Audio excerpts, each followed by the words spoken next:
Halo guys, perkenalkan nama saya Novia Ramadhani. Saya kelas PS 23B. NIM saya 23416273201077. Saya akan menjelaskan mengenai filsafat rasionalisme. Rasionalisme adalah aliran filsafat yang menekankan peran akal atau rasio sebagai sumber utama pengetahuan.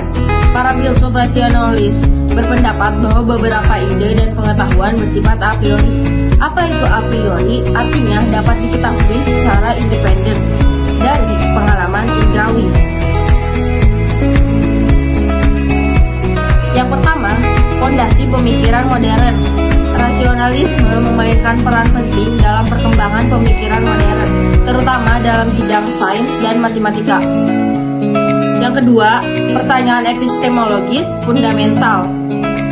Aliran ini mengangkat pertanyaan mendasar tentang sumber dan sifat pengetahuan manusia. Yang ketiga, pengaruh lintas disiplin. Ide-ide rasionalis telah mempengaruhi berbagai bidang, termasuk politik, etika, dan psikologi. Yang keempat ada kontras dengan empirisme.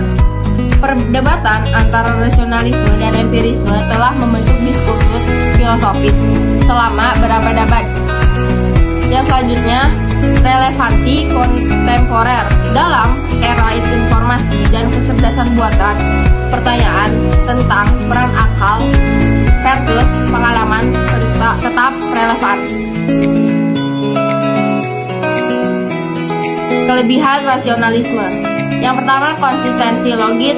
Rasionalisme menekankan pemikiran logis dan deduktif yang dapat menghasilkan kesimpulan yang konsisten dan dapat diandalkan. Yang kedua, universalitas. Ide-ide rasionalisme cenderung bersifat universal dan dapat diterapkan secara luas, melampaui batasan budaya atau pengalaman individu. Yang ketiga, ada dasar untuk matematika dan logika. Rasionalisme menyediakan fondasi kuat untuk pengembangan matematika dan logika formal. Yang selanjutnya, mendorong pemikiran kritis. Aliran ini mendorong untuk mempertanyakan asumsi dan mencari kebenaran melalui penalaran. Yang selanjutnya ada potensi inovasi. Dengan tidak terikat pada pengalaman indrawi, rasionalisme dapat mendorong pemikiran inovatif dan spekulatif. Yang keempat ada analisis kritis, kekurangan rasionalisme. Yang pertama, potensi abstraksi berlebihan.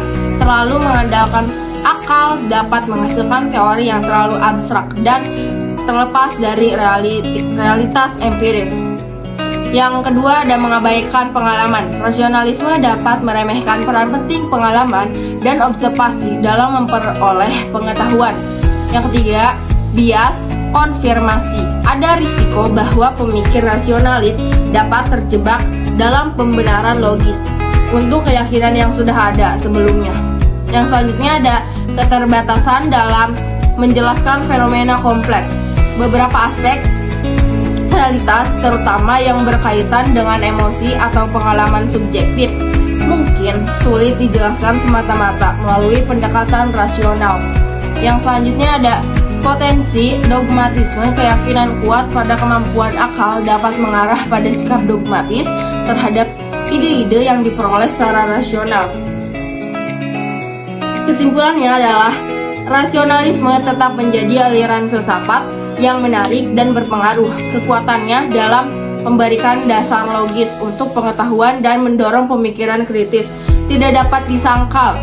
Namun, keterbatasannya dalam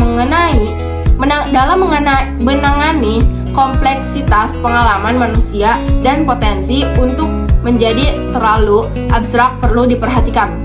Pendekatan yang seimbang yang menghargai baik rasio maupun pengalaman mungkin merupakan jalan terbaik untuk memahami realitas. Diskusi tentang rasionalisme terus berkontribusi pada pemahaman kita tentang pengetahuan, kebenaran, dan cara kita memahami dunia.